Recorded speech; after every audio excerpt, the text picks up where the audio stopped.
Well, hi everybody. Going to take a look at the very first month of solar generation for my solar and MyEnergi devices. I'm going to take a look at what we've produced in the month, what we've consumed, what we've imported and exported, and also take a look at the Eddy and Zappi devices.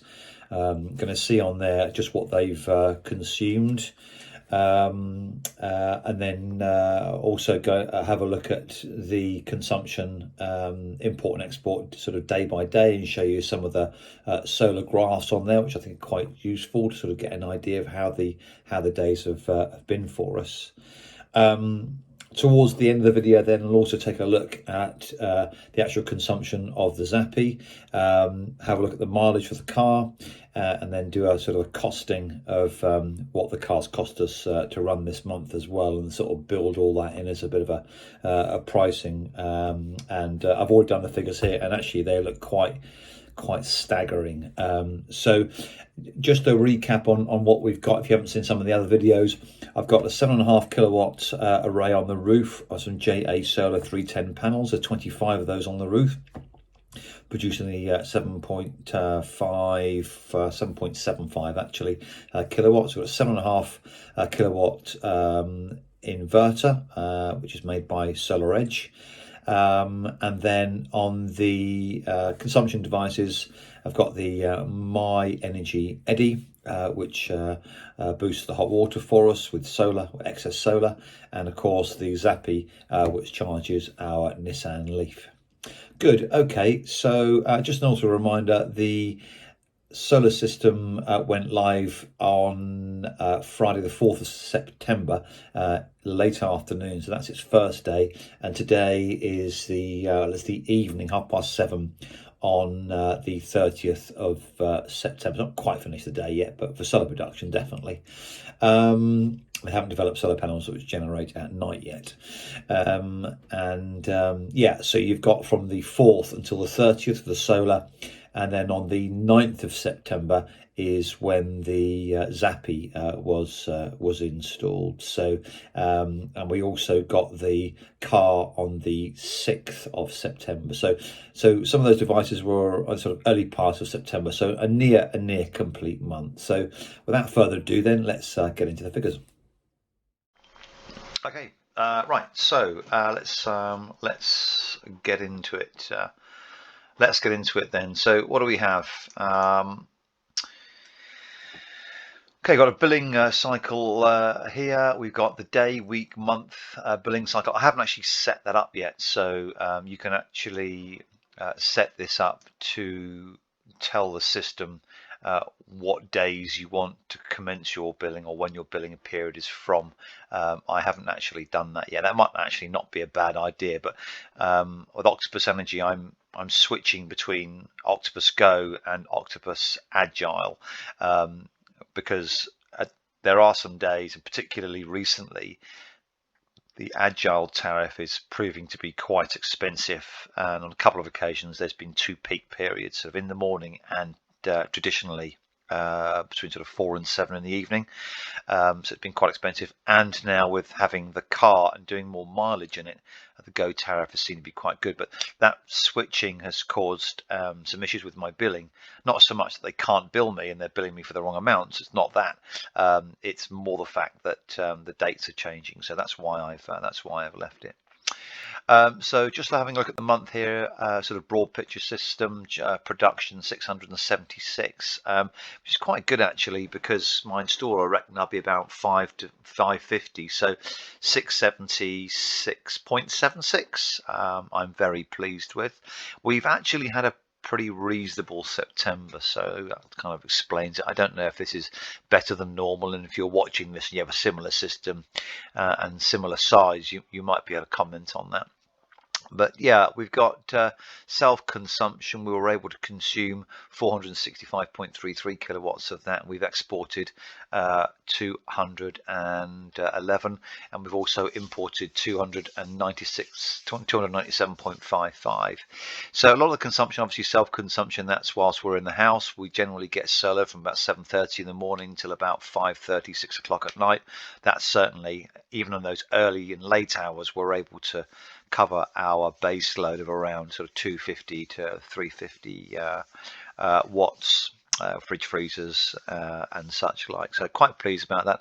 And of course we do get paid for our export, which is really good. So you can see the export here at 211.43 at 5 pence per kilowatt.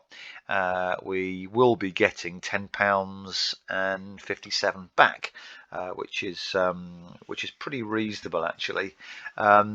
The import there as well, as I say, it's a combination of agile and go, so it's very difficult to work out what that's going to cost. I'll see that obviously in the billing when it comes.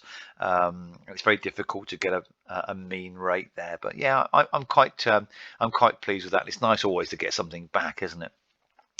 As we come down here, we can see just a breakdown there of your my consumption and import and solar production, export and self-consumption, etc.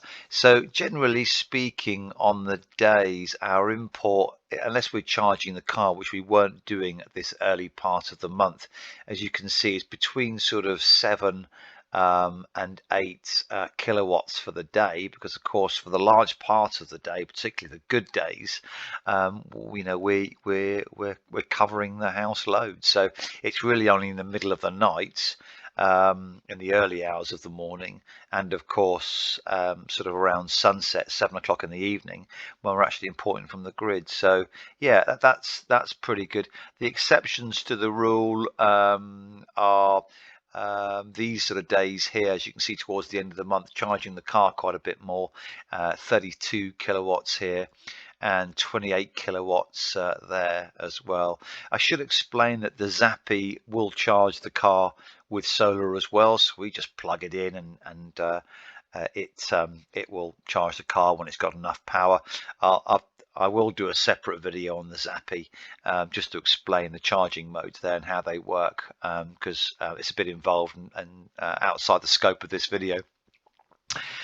So yeah, you can see stand out there the big peaks of the day, and we can see our export and import, and quite a lot of the times actually our export is more than our import, because if we're out of the house all day, then and the heating's done and we're out in the car, then of course it's going to be exporting quite a lot. So I'm particularly interested in these numbers here because we'll look at battery storage, I think, and if I can see enough of it's going out, and I don't really want the sort of, I don't know, 10 quid of export tariff, I might be able to put that to better use with actually having a battery. But of course they're very expensive at the moment, so we'll have to see how that goes.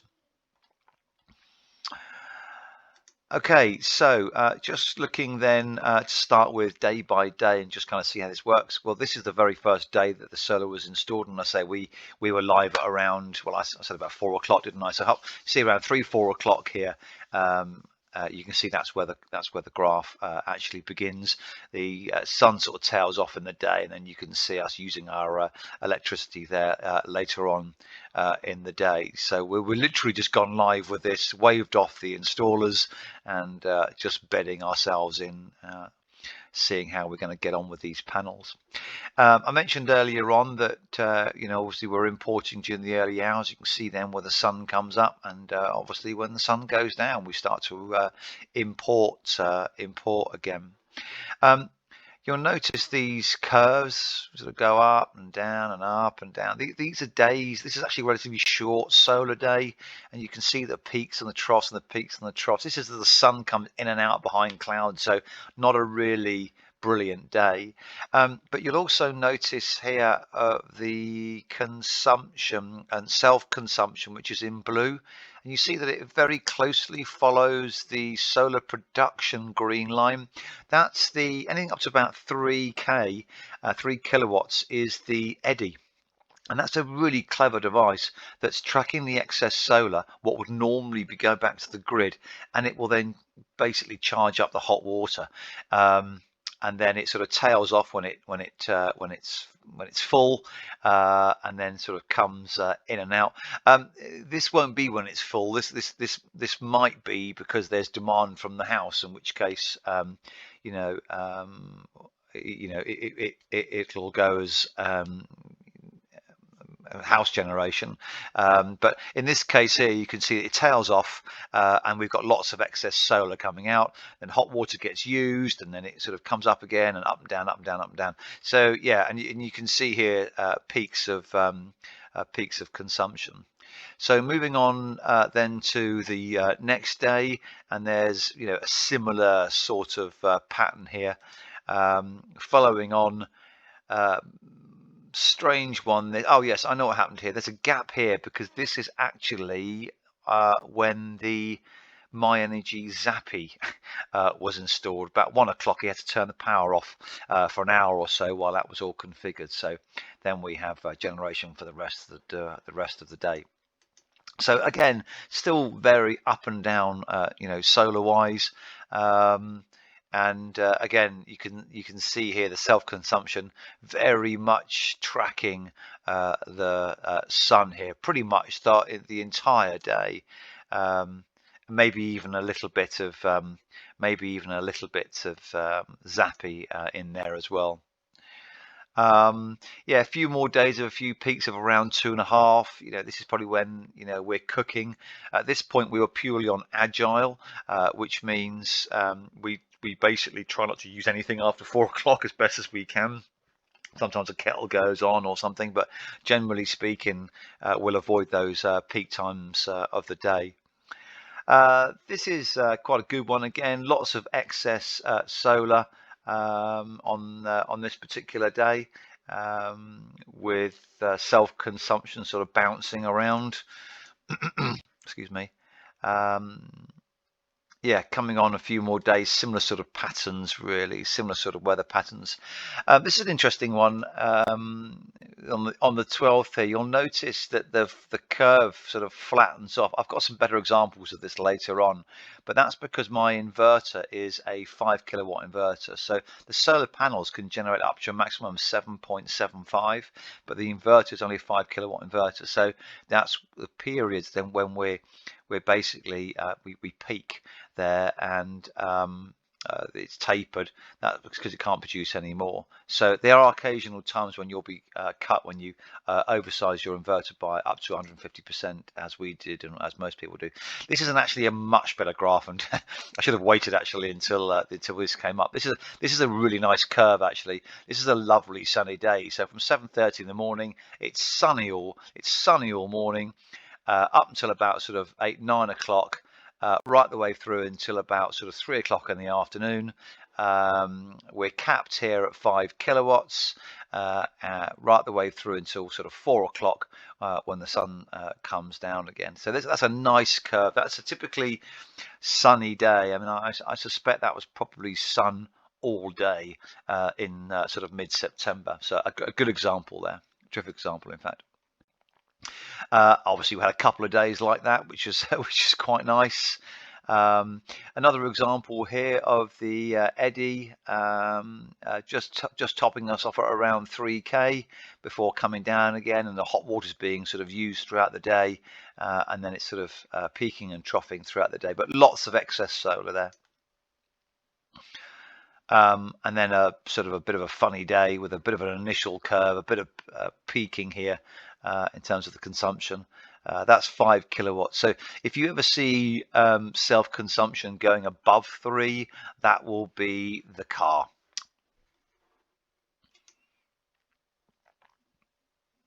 A lovely curve here again, getting towards the mid to latter part of September.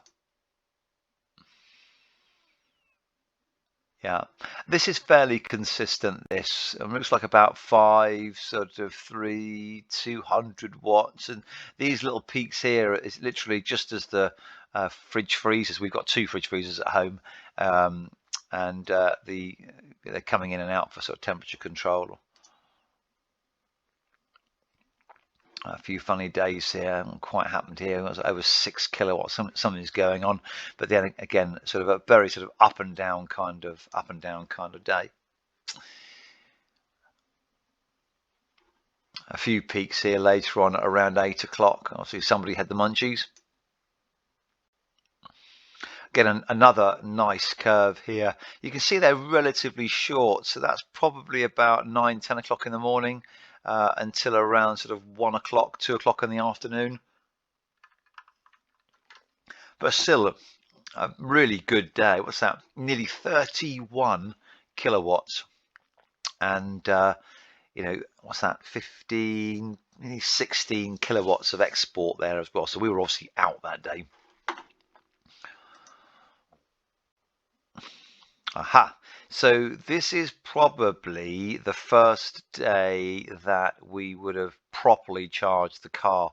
I mentioned earlier on in the intro that I've been doing a lot of sort of free charging, and we've got Tesco's literally up the road from us, as well as Next and supermarket and shopping mall, etc. And there's lots of free charging points there with Pod Point, 7 kilowatt Pod Point chargers. So whenever we're in there, we just literally plug the car in, and quite often we'll leave it there for a couple of hours and we'll get 12 kilowatts, you know, which will probably give me about sort of 50 miles.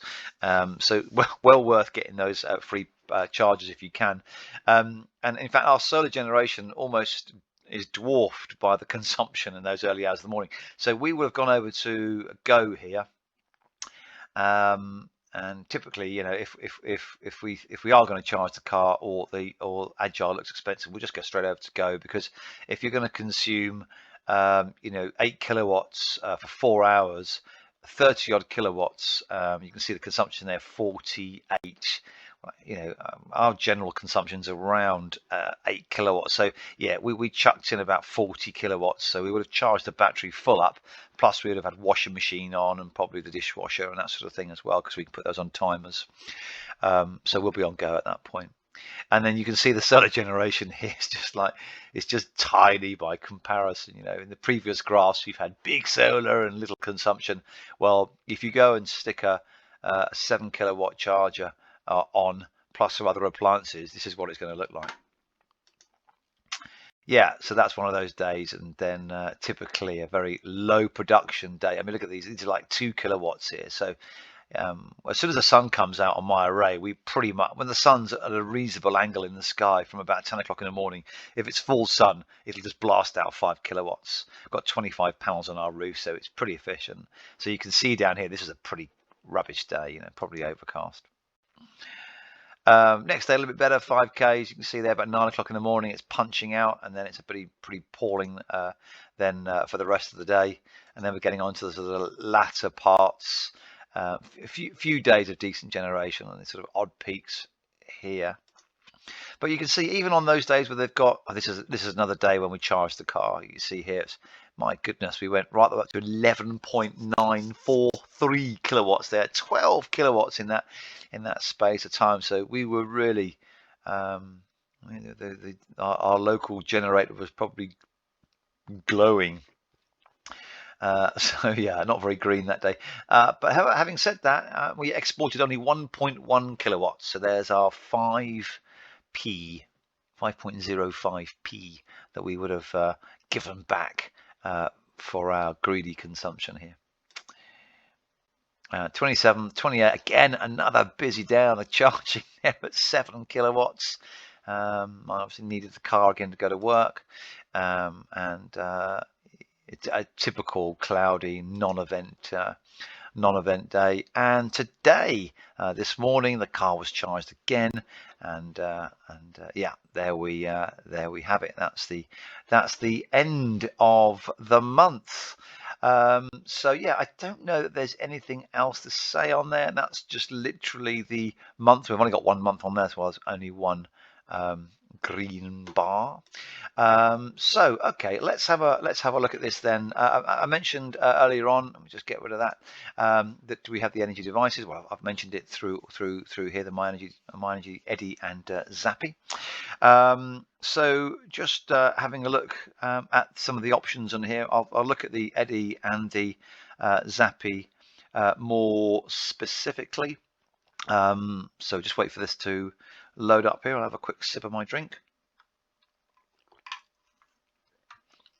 One of the bugbears of the MyEnergi app and server is that sometimes it can take a little while to actually give you what you want.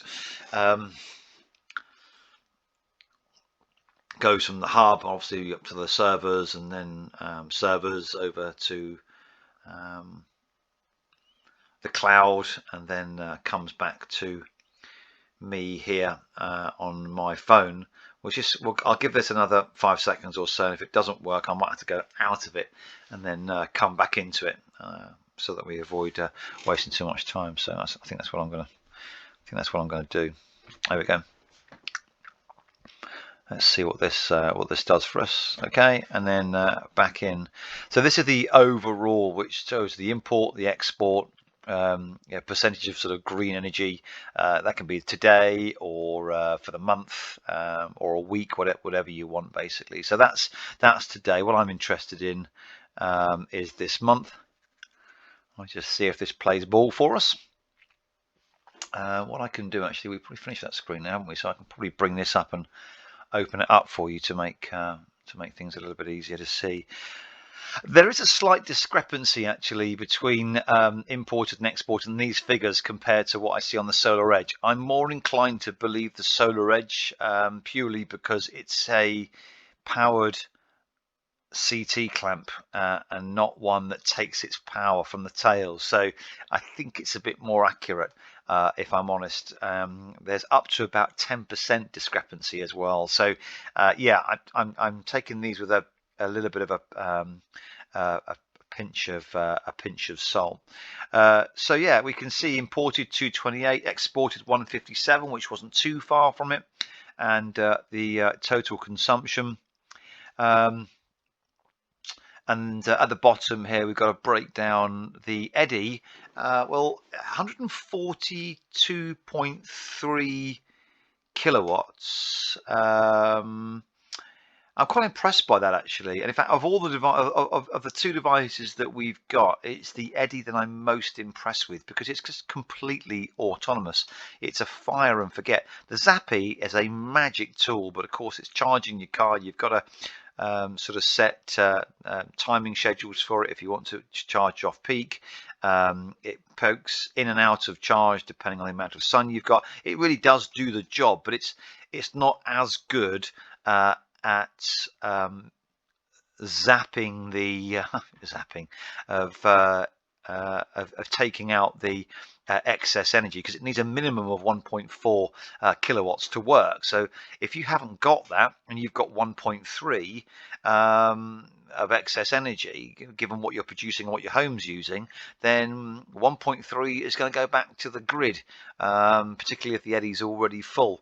But the Eddy, you know, once it needs charging, and it does that several times of the day, it'll literally map up to your export up to 3 kilowatts, and it's only above 3 kilowatts will it take it back to the grid. So I've been super pleased with that. And you know, 142.3 kilowatts. I have to say that as of the sort of 26th of September, all the way through September, we didn't use 1 cubic meter of gas, because the Eddy looked after us. It's only to the tail end of this month, where the sun hasn't been that great. In fact, we've had 3 or 4 days of gloomy weather, that I've had to put the gas on a timer through our central heating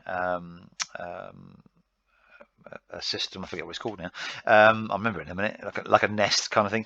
And that's actually sort of supported the, or I should say, the Eddy has supported the hot water system in just sort of topping it up, but it hasn't been able to sort of exclusively give us hot water, whereas it did in the early part of the month. Good. So yeah, I'm really pleased with that. And the Zappi 151 kilowatts. I'm going to drill into that in a little bit more detail now. So yeah, so there we have it. Charge history today, and if I go into this month,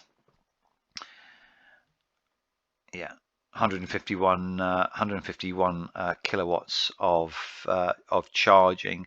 I've got a 40 kilowatt battery. 151 kilowatts is 4, 8, 12. It's almost 4 full batteries. Like I said, we've made use of free charging points at Pod Point. So that isn't everything that's gone into the car, but it's everything that we've used at home. I'm just going to show you something now. I'm going to show you the photograph which I took of the Eddy, the Zappi. So this is the screen you get to for your charge log. It's I think item number 1 or number 2 on the menu setting. It shows you the month, September 20. It shows you the grid, green, and total. And I don't know what that is. 7 days, 7 hours and 5. I don't know what that means. I'd have to have a look at that. Some people are probably shouting at me, telling me what that means now, but I don't know what it means. But interestingly, of the total, see, there you go. See, it's 183 kilowatt hours there, but on the app it said 150 odd, didn't it? So yeah, I'm not sure why that's quite a big discrepancy there, but I'm just looking at what this is, because the power's coming through this, so this has got to be more up to date. So yeah, the percentages work out, don't they? 56 and 44. I'm happy with that. 183.2. It's a 4, 8, 12, 16. Yeah, so 4.5 batteries worth of charge. Interestingly, 103 of that has come completely green.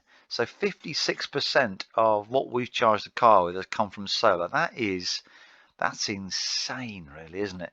I'm super impressed with that. And we've taken 79.33 from the grid. So let's look at the costing of this then. The car has done this month, since we've had it, 968 miles. We've done this month. The grid consumption is 79.33, which, as I say, was 44% of the total usage. So as far as the costing is concerned, because costing is really important when you're pricing up your solar, you've got to take all this into account. So you're looking at projected payback of your solar system and what you've spent and how much you're going to save on your gas and electric. For me, it's looking at about 5 or 6 years.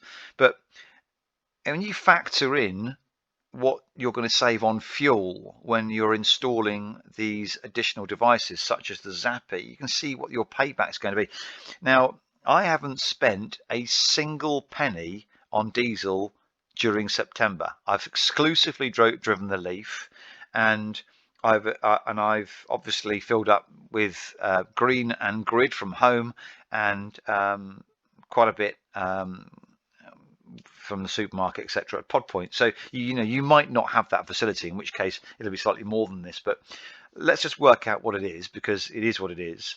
And as I say, when I've been charging the car, I've gone over to Go, and that is 5 pence per kilowatt. So 79.33 at 5 pence has cost me a total, and wait for it, £3.96 to do 968 miles. So when I divide 396p by 968 miles, I get 0.4 of a penny per mile. That's bonkers. That's bonkers. Now, I know that if I charged exclusively from home, I would be looking at probably charging 40 kilowatts and I'm getting 4 miles per kilowatt. It's probably about 1.5 pence per kilowatt. So even with that, I mean, my car is about 10 pence per mile on my diesel, and that's pretty good. That's me being super economical. Just get rid of that. But 1.5p is, I mean, it's a no-brainer. But the combination of green and combination of an amount of grid and free charging, it's brought our cost down to 0.40 of a penny per mile. You know, you can't argue with that. That's brilliant. Anyway, that's it for September. I'll do another one for October. Any comments, please leave it in the comment section below, and we'll talk to you again once we have some more data to share. Thanks very much.